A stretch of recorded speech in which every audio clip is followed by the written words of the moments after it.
1983 yil 7 fevral kuni Toshkent shahrida tug'ilganman.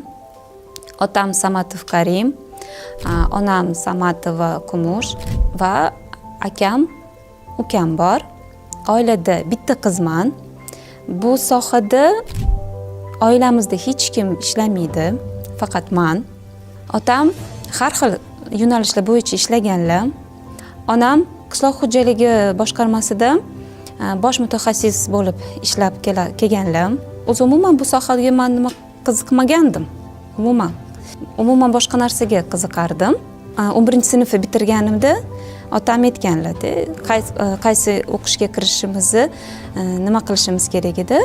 Xudo rahmatli otam aytganlar, qizimki shu nimaga ichki ishlar akademiyasiga kirasanmi deb yo'nalish berganlar.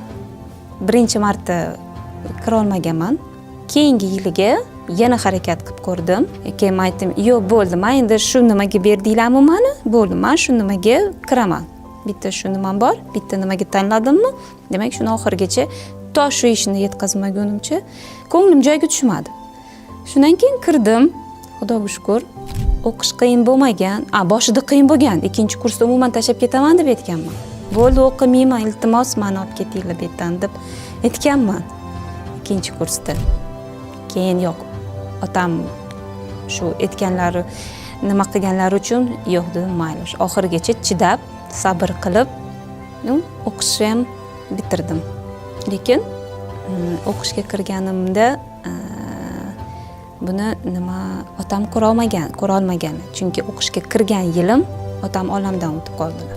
2006-yilda Ichki ishlar vazirligi akademiyasini bitirdim va Yakkasaroy tumani ichki ishlar boshqarmasiga kelgan bo'lsam, ishga shu bitta yo'nalishda, ya'ni huquqbuzarliklar profilaktikasi bo'limiga kelgan bo'lsam, Xudo xolasa, mana shu 2026-yilda 20 yil bo'ladi. Shu bitta sohada ishlayotganimga, bitta nimada, yo'nalishda, ya'ni huquqbuzarliklar profilaktikasida shu 20 yil bo'ladi ishlayotganimga. Faoliyatim shundan iboratki, ertalab ishga kelamiz.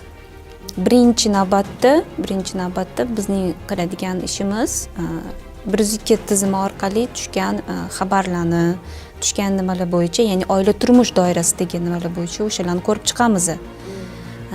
Keyin shu bilan biron bir bizani nimamizga muhtoj bo'lgan qandaydir fuqaro bo'lsa, o'shalar bilan ko'proq ishlashga harakat qilamiz va kunimizni shu bilan boshlaymiz. Ya'ni kerakli o'sha 5 ta mahalla bo'lsa, menda o'sha 5 ta mahallaga, ya'ni Qushbegi, Dilbaloq, Boshliq, Armug'on va Muhandislar mahallasiga qarashli shu ish kunimni, misol uchun bugun dushanba deylik yoki seshanba deylik, bitta mahallani tanlayman, shu mahallaga boraman. Oila bor, endi bitta emas, ko'p oila. Bitta oila bor, ayol kishi haqiqatdan ham og'ir ahvolda qolgan, ya'ni turmush o'rtog'i sen bilan yashamayman, bo'ldi, boshqa nimaga sen bilan ajrashaman deb har nimada janjal qilishadi. Qo'lida ikkita yosh bolasi bor. Bittasi 3 yosh bo'lsa, bittasi 1,5 yo 2 yosh. Juda ham yosh. Oila bilan gaplashganman, nima qilib, nimasini bilish kerak-ku, nima uchun turmush o'rtog'i bunaqa fikrga kelgan, nima sabab bo'lgan.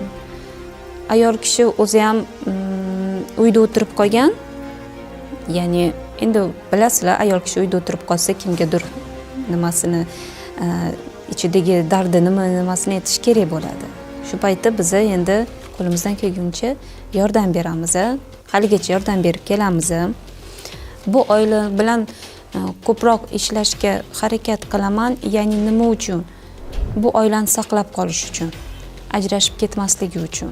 Tazyiq va zo'ravonlikka uchragan ayollarni, uchrab kelayotgan ayollarga shuni iltimos qilamanki, qo'rqmasdan bizga murojaat qilishlarini, biz ularni himoya qila olishimizni bildirmoqchiman. Nafaqat biz, davlat himoyasiga olishini bildirmoqchiman. Chunki bizning maqsadimiz ham shu. Oila baxtli bo'lib yashashi. Bitta mahallani tanlayman. Shu mahallaga chiqib ketaman.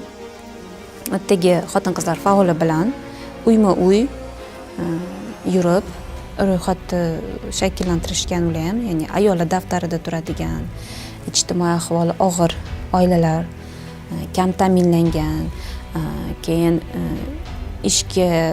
ishsiz qolib ketgan ayollarimiz bor, qizlarimiz bor va qo'limizdan kelguncha ularga yordam beramiz. O'sha ishga muhtoj bo'lgan ayol qizlarimizni bizada hokimiyat tarafdan ham, bizlar tarafdan ham ish yarmarkalari, tadbirlar mana shunaqa o'tkaziladi va o'shanga biz ularni olib borib, qo'limizdan kelguncha ularni ish bilan ta'minlashga harakat qilamiz.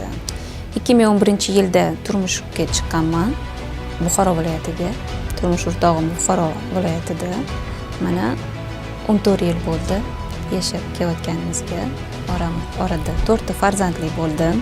2 o'g'lim va 2 qizim bor. Katta o'g'lim Abdurahmon, keyin Farzona qizim bor, Jamila va Abdukarim. Katta o'g'lim maktabda o'qiydi, 8-sinf, ikkinchi qizim uyda o'tiradi. 3-qizim esa maktabga boradi, 3-sinf va eng kichkinasi 5 yashar, u bog'chaga boradi. Ko'proq shu ishdan keyin tezroq uyga shoshilaman, chunki endi baribir bolaga ko'proq e'tibor berish kerak. Hozir shunaqa vaqtda ularni sog'inishadi.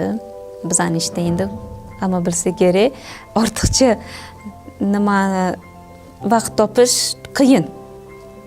Chunki ham oilaga, ham ishni ham bir maromda olib borish bir xilda emas.